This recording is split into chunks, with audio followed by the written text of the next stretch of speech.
So today, I'm going to introduce you to one of the most trending words from the year 2020.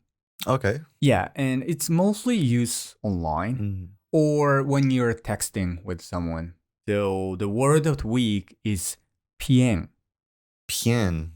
Ooh, I don't know this one. Pien. I'm glad you don't know. Yeah, I thought like if it was 2020, I'd have a good chance of knowing what it was. But Pien, it sounds like a noise. Pien. I think, yeah, you're in the right direction. Is it kind of like shing? You know, that kind of like noise when like someone makes like a bad joke or like it's like, is it along those kind of lines? Yeah, so you're right that it is a word to describe the noise. Okay.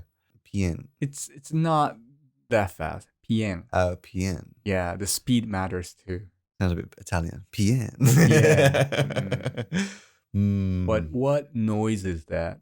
Pien. Sounds like something breaking. Pien. Or something dropping. Pien.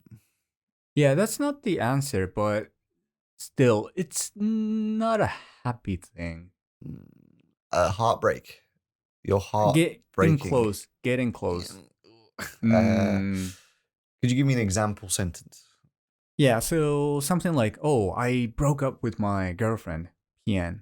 So yeah, they're kind of like the heartbreak thing is kind of coming back to me, but that's not quite the answer, right? Okay, so I give you another hint. Okay. So it's actually a specific emoji. Oh, okay. I was about to say that. Like, is it something like, you know, like a sad face, like, or like one tear kind of face?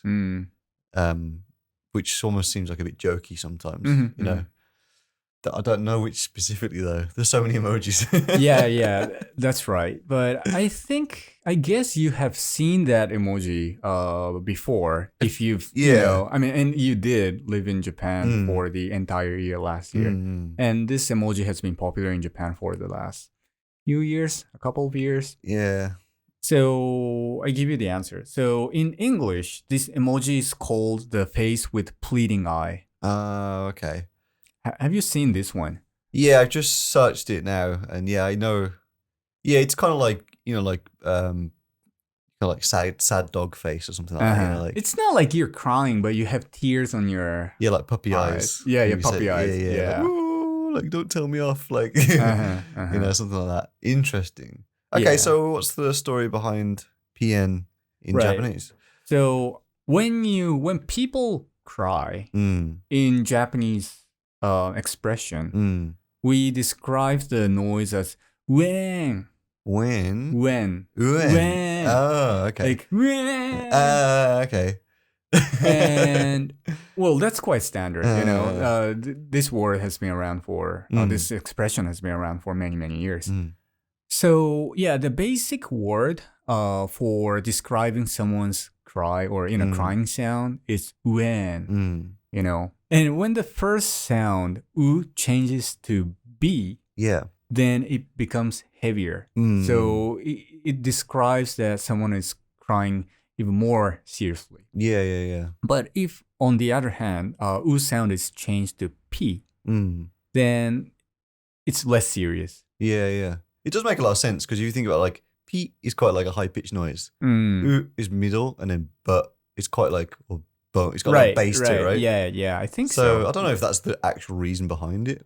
I think that's the reason. Yeah, it's quite difficult to explain. Yeah, but yeah, as you say, like P has a like higher pitch, right? Yeah, I think so. Yeah. I mentioned in the beginning that this was, Pien was one of the most trending words from last year. But in fact, depending on the ranking, Pien was the single most like trending words from the year 2020. I guess like if you use the emoji, you don't also write the word, right? Some people, instead of using the emoji, they simply type Pien. They would spell it out. Yeah, spell it out. That makes more sense. So there are some alternatives to it, but yeah, maybe like on Twitter I might have seen it, but just ignored it. But the only person I text in Japanese is my wife, and she doesn't say that. So I never use that. Yeah, I don't think I ever would have seen it. Yeah, I think it's mainly teenagers in Japan who started using. So it usually is the case, isn't it? It's always the younger generation that starts these trends. Always.